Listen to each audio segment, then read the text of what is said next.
Hey, listen!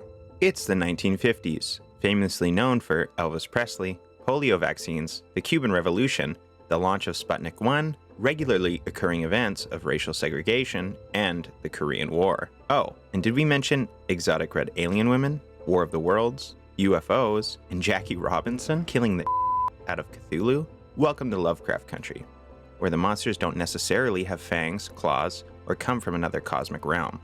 Plot Armor is here to break down all the episodes, discuss plot elements, and speculate as to potential theories moving forward. Now before I get started, I'd like to preface this by saying that Plot Armor did not receive any screener content and hasn't been influenced by the book, so everything we'll be covering will be based solely on the information that we've been given as the episodes air. Also, if you want to see more videos like this, make sure to like and subscribe to support the channel. It really does make a difference. Now, without further ado, here's Plot Armor's breakdown of HBO's Lovecraft Country, Episode 1. We begin Lovecraft Country with black and white imagery of our protagonist Atticus Freeman, fighting in the trenches of the Korean War. Atticus then climbs out of the trenches, and with the escape of the harsh black and white realities of war, the imagery of the screen begins to saturate with color, giving forth a vibrance of life, a metaphor for escaping into the fantastic, the surreal, and cosmic works of fictional authors and their stories. Atticus scans the battlefield as he witnesses alien crafts battle their way through the landscape before him, ending in a head-to-head matchup between Jackie Robinson and Cthulhu. After Atticus wakes up from this super trippy dream, we see that he's seated at the back of the bus. Atticus is reading A Princess of Mars, the story of an ex-Confederate soldier who is transported to a new world. A correlation could be drawn between Atticus's situation and that of John Carter's. The soldier returns home after a voyage abroad and must then begin to navigate their environment after a journey that's changed them. Right out of the gate, Lovecraft Country does an amazing job of reminding the viewer of the harsh realities of living in 1950s Jim Crow-era America as a person of color. The lines of racial segregation are clearly delineated and illustrated for the viewer very well. An unexpected bus breakdown leaves the passengers stranded. Atticus and another black passenger opt to walk rather than take a pickup truck owned by a local white man. As the two walk, Atticus tells his companion he's heading home to Chicago after receiving an odd letter from his father. He's also asked about the book that he's reading, A Princess of Mars, written by Edgar Rice Burroughs. Atticus is eager to share his passion about sci-fi and fantasy stories, but is met with a skepticism as he tries to defend the protagonist, former Confederate soldier John Carter. The lady's opinion is that you don't just give people a pass, fictional character or not, when they've done oppressive work toward black communities. Atticus replies, "Stories are like people. Loving them doesn't make them perfect, you just try and cherish them, and overlook their flaws." Atticus is on his way back home to Chicago after receiving a cryptic letter from his father, who has been missing for some time. Atticus meets with his Uncle George in George's makeshift travel guide office. Atticus then reveals the details of the letter. Atticus's father, Montrose, believes he's finally found answers about his late wife's ancestors, and that Atticus has a secret birthright he is owed. Montrose indicates he's gone looking for those answers in what Atticus refers to as Lovecraft Country, which he believes is Arkham, Massachusetts, as in Arkham House, the publishing house that publishes Lovecraft works. George quickly corrects Atticus, saying that it's Ardham with a D after decoding Montrose's messy handwriting. Atticus goes to the bar that his father frequented, revealing that days before Atticus's return, he went willingly with a white, well-dressed man in a top-of-the-line car, a silver sedan. The silver sedan is important, but we'll talk more about it later. Atticus and George resolve to go to Ardham together, in search of his father. Atticus then returns to his father's home, hoping to find clues to his whereabouts, all the while being stalked by the silver sedan, unbeknownst to him. He walks around the house, taking a trip down memory lane like scratching at an old wound. Atticus picks up a copy of the Count of Monte Cristo, finding a picture of his family as he thumbs through the pages. Could this be foreshadowing to a revenge plot by his father? While looking through his father's things, instead of clues, he finds his father's gun. He then uses the phone to make a call to Jia, played by Jamie Chung, who tells him he never should have left Korea. Chung is also the actress who played the red alien lady from his dream sequence. We'll put that on the back burner for now, but there are too many coincidences so far, and are fairly sure that this will come into play later in the series. Morning comes and Atticus finds Letty packing her things into Uncle George's car, hoping to hitch a ride out of town with the pair. The three venture forth on the road as Lovecraft Country takes us into the heart of a segregated and volatile America standing in plain view. James Baldwin's narration from a legendary 1965 debate between Baldwin and William F. Buckley serves as our soundtrack and emotional guideline as a montage of imagery that paints a vivid picture of the type of segregation that Black communities suffered in the 1950s. The trio pass a sign with a warning about sundown towns. Don't be fooled, not all monsters bear fang and claw. Our three protagonists decide to take a pit stop in Simmonsville, making a stop based on a recommendation that George received.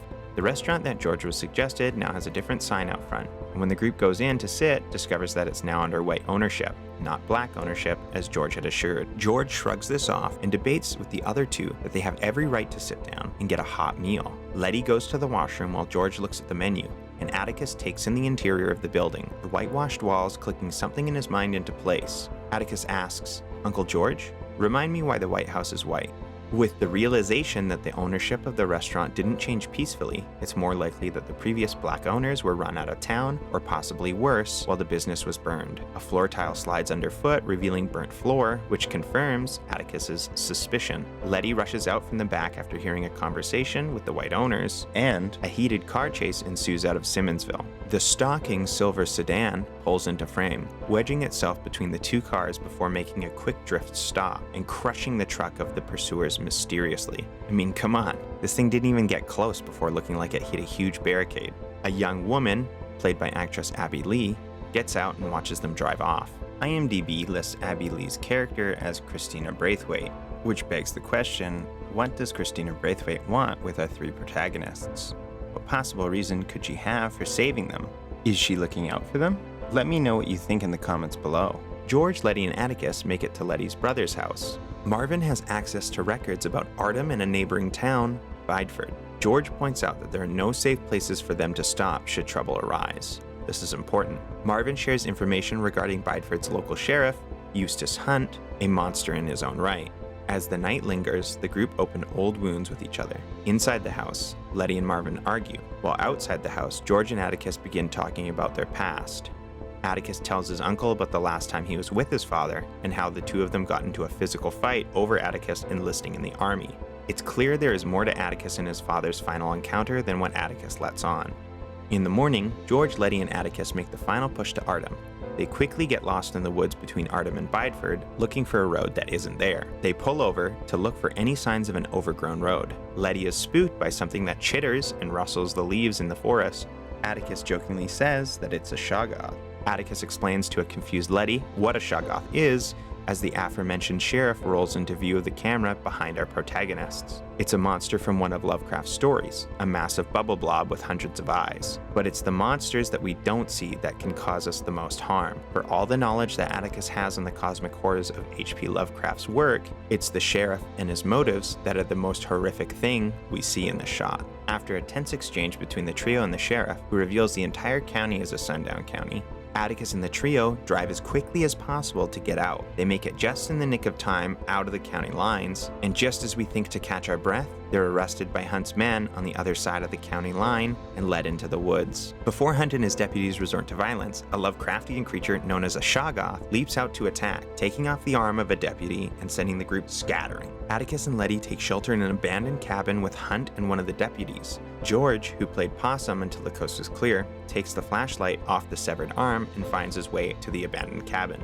Remember when our heroes first encountered the otherworldly noises in the woods? Atticus identifies them as shoggoths. This is a reference to one of H.P. Lovecraft's hierarchies of monsters, groups of creatures from other dimensions that he classed into oddly named hierarchies like Shoggoth and Yog-Sothoth. At the top of the monster chain sits Cthulhu, his most famous creation, basically a giant winged tentacle monster. Shoggoths, however, are more slug-like, with fewer tentacles and many eyes. It seems unlikely that the fast, agile creatures our heroes encounter are what we typically know as Shoggoths, but they may very well be an artistic license on the Shoggoth.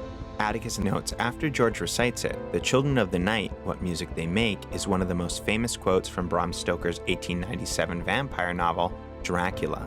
The vampire-like creatures inspire our crew to use lights to drive them off, and with that, the realization that they must survive until sunlight returns them to relative safety. After some back and forth between the surviving group, Letty resolves to make a run for the car, and in that time, a monster bite sustained by Hunt transforms him into one of the monsters themselves, and the newly formed Shoggoth feeds off the other sheriff. Letty comes to the rescue by driving the car through the wall and shining the light onto the Shoggoth in the cabin. With some quick thinking, Atticus and Letty light the road flares in a perimeter as Uncle George recovers. Things look dire as they're surrounded by more and more Shoggoths, and just as it looks like our protagonists are about to become Shoggoth food, they're saved by a mysterious whistle noise, and the Shoggoths quickly disperse. Could the force behind their earlier rescue be behind this one as well? What do you think?